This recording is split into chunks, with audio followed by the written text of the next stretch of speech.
Chapter 3, The Mask of Friendship.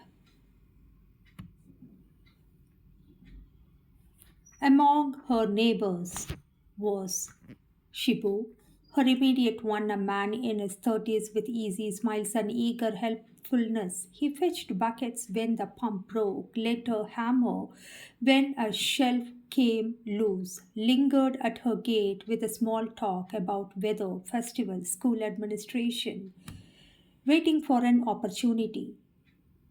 Anita, weary of loneliness and suspicion, accepted his presence cautiously. It felt almost safe, almost ordinary, but ordinary in her life never lasted. 4 days after his first smile, he showed his real face. It was evening when he appeared at her door with a bar of chocolate, a small treat, he said, holding it out, imported sweet of the sweet neighbor. He said, Sweet for the sweet neighbor. Anita hesitated. Gifts made her wary, but rejecting them outright made her seem rude, aloof, the very accusations that already circled her. She smiled politely, accepted it, and broke off a piece. The sweetness melted on her tongue, but within minutes her limbs felt heavy, the room tilted. She blinked, tried to steady herself. What? What did you do?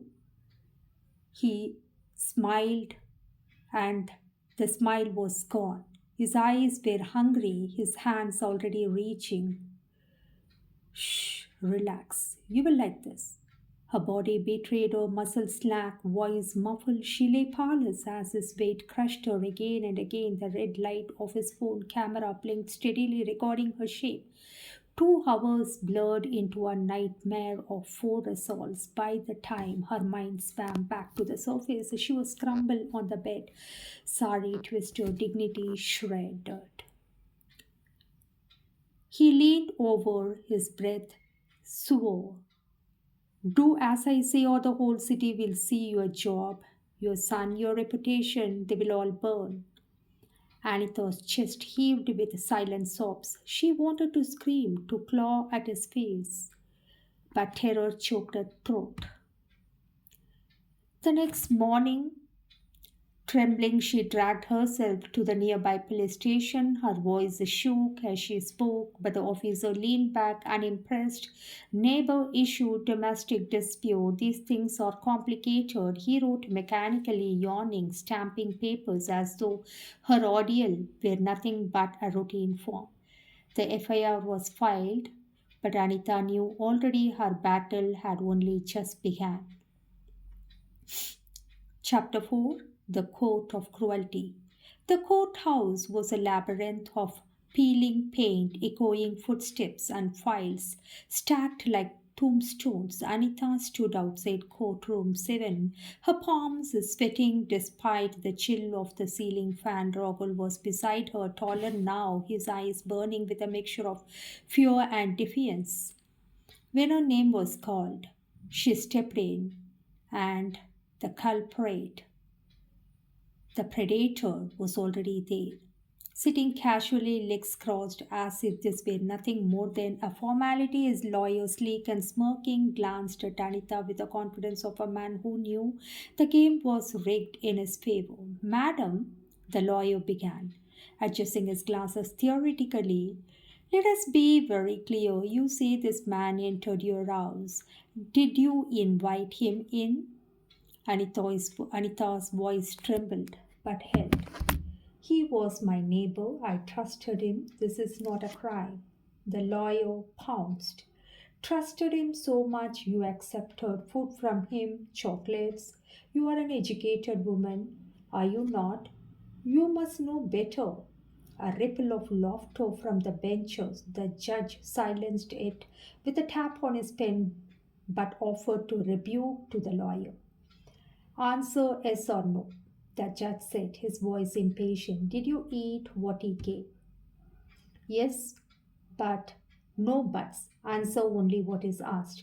Every word Anita tried to speak was twisted, cut off, turned against her. Her heart pounded. She glanced toward the back. Rahul's fist clenched on the wooden bench, his jaw tight. By the time she left the witness box. She felt more stripped than she had on the night of the assault. Outside, she sat on the courthouse steps, burying her face in a dupatta. Tears seeped through the fabric. Rahul placed a trembling hand on her shoulder. Ma, don't cry. He won't won, not yet. She wanted to believe him, but the cruelty of the courtroom was worse than the cruelty of the act. Here, a dignity was slaughtered in daylight under the name of law.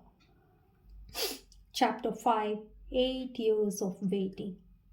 Justice moved not in steps but in shadows. The cage dragged like a wounded animal, hearing after hearing postponed. Judges transferred files misplaced. Witness unavailable. Anita again in the waiting. Her face lost some of the softness, her hair streaked with grey, the once bright sari she wore dulled with time. Still, she went every month. She climbed the courthouse stairs, clutching her file, her hope like a fragile flame.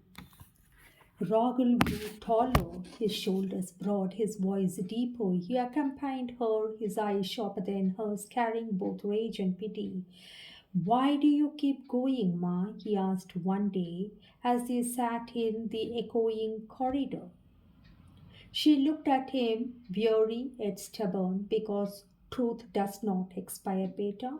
Even if they bury it, it will rise one day. But in her heart, she wondered if it was her they were burying instead.